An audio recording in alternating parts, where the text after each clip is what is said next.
ar an cédal sios fíorcin fóilse roimh ilig, agus óthas arm go bhfuil an méid seo daoine de an bhéil in tróna. Bhí mé héin agus saibhín me bhean céile anasásta gur tugad an seans de bhain. Ahantas a thuairt das na maná a bhé gabar ar sonna siocána. Ní bháin san náam Uach ar tharna blianta. Agus is mín le mo bhuicas a gháil go HerStory as an seans a thuairt sin de saibhínas mé héin. Siad an taspáintas iontach seo chur fáil an Áras an Uachtaráin, mo bhuicas lob.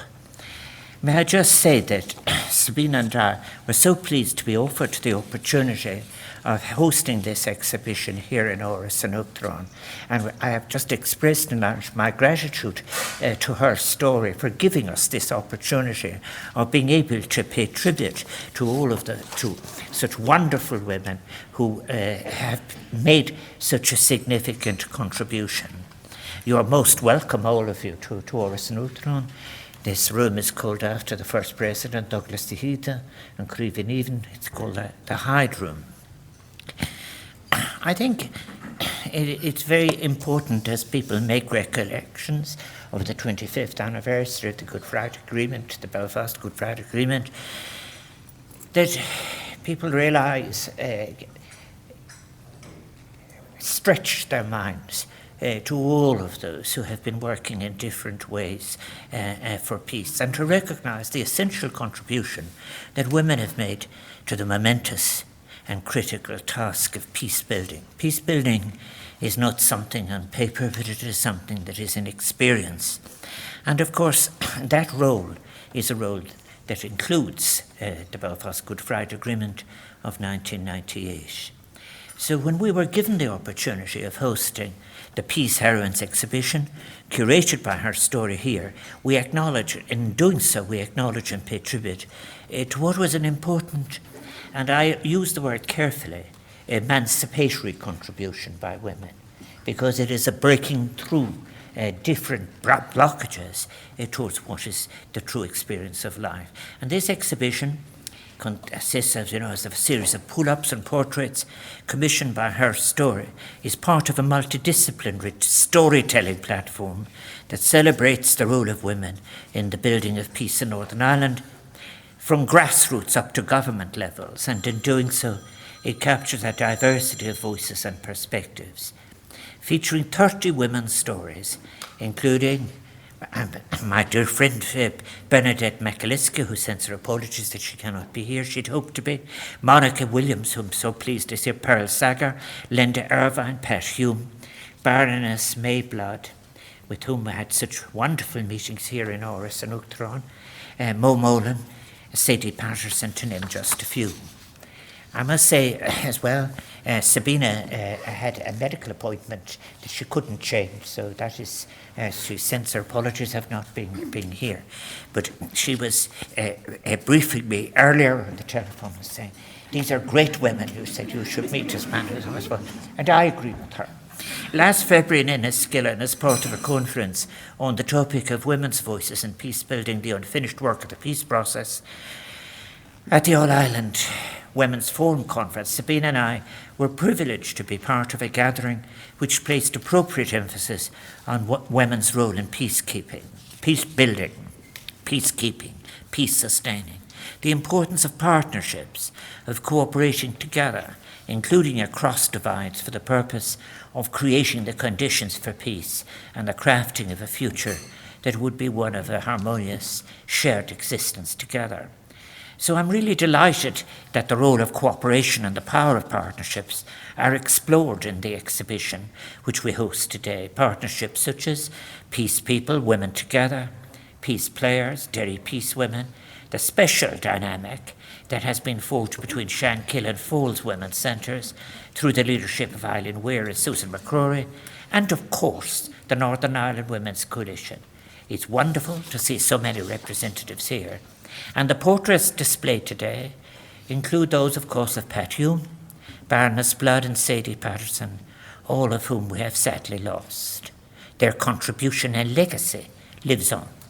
The life of Pat Hume was one of total commitment to community, to the possibilities of peace, na féidirchtaí den síochána bhí teastáil, to the measures of non-violence, and were necessary to assert, vindicate, and achieve the results of civil rights. And her support for the work of her late husband, Nobel Prize recipient John Hume, was an exercise in solidarity, a partnership in courage, endurance, and fortitude, and at times it had to be borne alone. And also was for both of them a time of pain to be borne, as well as what would be recognised later as achievement. The work of Baroness Blood on the integrated education campaign is such a significant contribution to education policy, not only in Northern Ireland, I have to say. Support for educating children together has never been higher, with polls consistently telling us that over 70% of Northern Irish parents believe that integrated education should be the norm. Marking 40 years of integrated schools, with Lagan College's milestone anniversary last year, not only allowed us to celebrate how far we've come, but to focus and commit to the journey still to travel. Baroness Blood's proud record of trade union activism too, something that I often feel as I've been involved in the exercise of commemorations. Such insufficient recognition has been given to the role of trade unions in seeking peace and in opposing sectarianism in all its manifestations. But Baroness Blood, I think what she has achieved and what she was trying to achieve will benefit a generation who will enjoy peace and a shared life together. Her emphasis also, she would say, on endurance in campaigns. Now, women know that more than anybody, and Sabine and I have often discussed it. It's easy to start, but holding on to the end is, in fact, perhaps more difficult. I think I was personally so struck by all of it when we had a very long visit here in June 2021, and we discussed all of those issues, and indeed the things that we were planning. We were both had arranged an event that we were to speak at together in Northern Ireland. Sadie Patterson's commitment to women's rights and to peace, her contribution to the reduction of child poverty and improved living conditions in Northern Ireland, and better terms and conditions for working women all form part of her enduring legacy. The other portraits featured include those of Eileen Weir, as said, of the Shankill Women's Centre, Susan McCrory of the Fools Women's Centre, Monica Williams, Pearl Sager, and Brona Hines from the Northern Ireland Women's Coalition, and community activist Anne Carr. So I'm really delighted that so many of you are able to be present, Firkin Chauncher Ruth Ilyig. And I welcome my former colleague from Áras, from Uachtaráin and Grumilmot.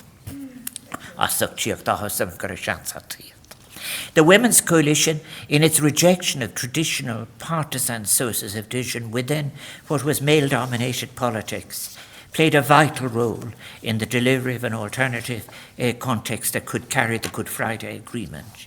Its founders, drawn from both of the main opposing traditions, sought to work together, transcending old divides and focusing instead on creating a common agreed shared future, united by the cause of bringing women's concerns to the negotiating table and ensuring an inclusive peace accord. So we do a great deal to Monica Williams and Pearl Sager, the Council's co-founders, who were elected to represent the Northern Ireland Women's Coalition at the all-party talks that began on the 10th of June 1996, which led to the agreement, and who were then the only women at the table. Groups such as the Shankill Women's Centre and the Fools Women's Centre formed as locally based groups to provide education for women, but they have gone on to flourish and develop into their current roles as key providers for training, health awareness, childcare, and young women's activities in the Greater Shankill and West Belfast areas, respectively. And such groups are the peaceful future, playing an important, indeed vital role in the promotion and achievement of a sustainable, inclusive, warm future in Northern Ireland for all, one that is demonstrating the critical importance of cross-community engagement and the benefits of active citizenship and democratic participation, which will serve as a means to forging an agreed, peaceful perhaps even emancipatory future. When I speak about this word emancipatory, which I've used in one of my speeches, there is so much that people have to break free from, including aspects of culture. I cannot tell you how shocked, no, how angry I was when I was reading the report yesterday from women in our defence forces. And also I think as well, apart from what we are doing today and what we will do in other things, I really think we must provoke the question about where did these attitudes and these violences spring from.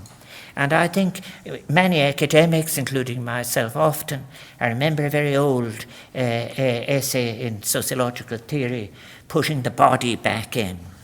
I think it's time we return to ask about where did these views of sensibility and sensuousness and so forth, and that awful corrupting Jansenism that regarded bodies as in fact inherently sinful and so forth, and to be abused. It's fascinating that in the history of the cultures of the world, there is in fact a playfulness that is there, because it has not touched yet people with such views, absolutist views, as divided people from each other, and even from the sensory experience of their own bodies, which was that awful influence in the different forms of religion that sometimes now stand in the way of what people want, of people to be able to live full, free, joyful lives together, that is full of respect and dignity. I better go back to my script, really.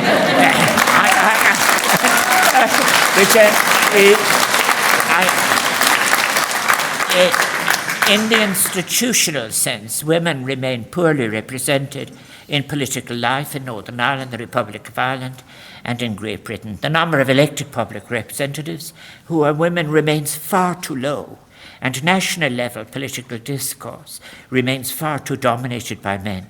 Despite all these structural features, women have played crucial roles of the greatest significance in peace building, as I have said, and far greater recognition of those roles is warranted, including within the context of the Northern Ireland peace process as it goes forward. The agreement itself is the outcome of negotiations that a leadership role by two women made possible, in particular Dr. Mo Molan, the British Secretary of State for Northern Ireland, a woman of great courage and spirit, and Liz O'Donnell, who is delighted to be here. I have welcomed already to the Irish Army. Liz O'Donnell was the Irish Minister for State for Foreign Affairs and made a major contribution to the successful outcome achieved on Good Friday 1998. And these two women focused on the importance of listening respectfully to the other side, of making a genuine attempt to understand the fears and concerns of those with opposing views. They asserted what was needed was the creation of an inclusive space large enough to accommodate the needs of all sides, a space which was essential courtesies allowed for the identification of a common ground based on a shared humanity that had become too easily forgotten as the blinding and corrosive consequences of decades of mutually contemptuous stereotyping and blame gaming, and the privileging of extremes that had quelled again and again so many possibilities for advancement. Specific studies on international peace building have highlighted the importance of women, the centrality of women to the concept of peace movements, such as the Derry Peace Women in Northern Ireland, the Women's Unarmed Uprising Against War in Sweden, the Women's Peace Union in the United States, where it's so necessary, and the Green and Peace Camp in the United Kingdom, to name but a few. And research has shown that female participants in peace processes are more likely to be focused on reconciliation, economic development, and transitional justice, all critical elements of a sustained peace. Any global citizen, wherever they may be, who believes in the basic principles of democracy, participation, inclusion, cannot accept the ongoing exclusion of women and women's voices to be in any way reasonable. It is in times of war and enduring conflict that the share of the consequences of war are so heavily borne by women. Women have been disproportionately affected by armed conflict. Flavia Pansiero, former United Nations Deputy High Commissioner for Human Rights, in acknowledging that women have been one of the groups most impacted by the armed conflicts in Colombia, put it very succinctly. In view of this, but also because they constitute 1/2 of the population, it is of the utmost priority to include them in decision-making and to listen and adopt their positions on peace, the country's development and public policy on human rights.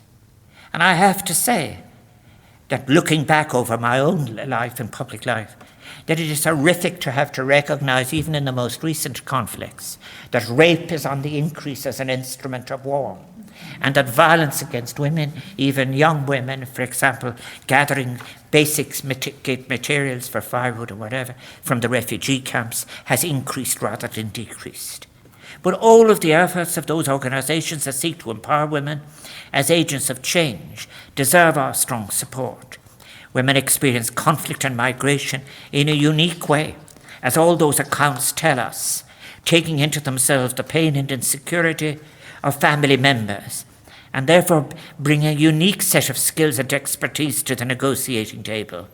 Their contribution is particularly important in post-conflict reconstruction, and that was something that had to be won, because it was won eventually, but it now has to be turned from a paper recognition to a practical presence of women in such reconstruction and in the use of resources that may have been previously a source of conflict.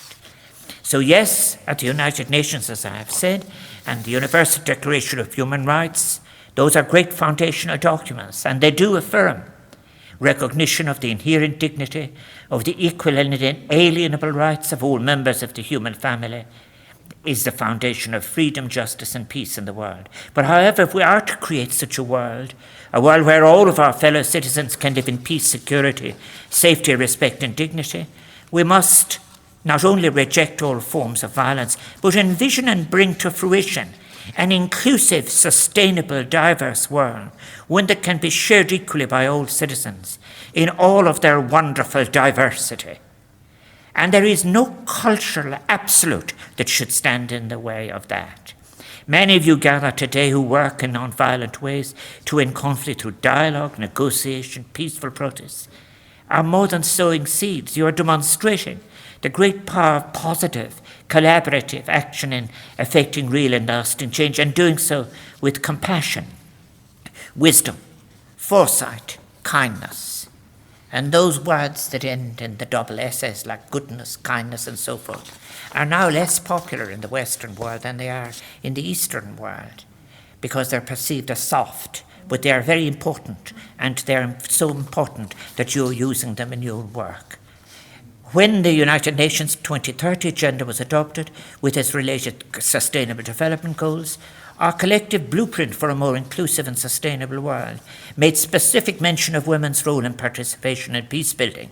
It's there in Goal 5 on gender equality. Gender equality is not only a fundamental human right, but a necessary foundation for a peaceful, prosperous, and sustainable world. The goal also recognizes women's critical role in the creation of peaceful societies and in the participation of peacekeeping activities. The United Nations Security Council Landmark Resolution 1325 is the one I referred to, adopted 2 years after the Belfast Agreement, reaffirms the crucial role of women in the prevention and resolution of conflicts, peace negotiations, peace building, peacekeeping, humanitarian responses, and in post-conflict reconstruction. And it stresses the importance of their equal participation and full involvement in all efforts for the maintenance and promotion of peace and security. It remains a core guiding principle for all those who wish to achieve peace and who wish to increase participation of women in all United Nations peace and security efforts. And I was so pleased that it was regularly referred to during the Irish period of membership of the Security Council. We have an obligation to work towards the goal of moving peace from paper to experience, to the texture of lives lived that carry the remembered experience of terrible loss, cruelty, humiliation, and indifference. And this can only be done with the inclusion of women at the core of every step of this process, their voices, their rich experiences, and their expertise. So may I take this opportunity, inclusion, to pay tribute as well to my wife Sabina's lifelong work as a peace activist and for her work advocating and championing women's rights and gender equality.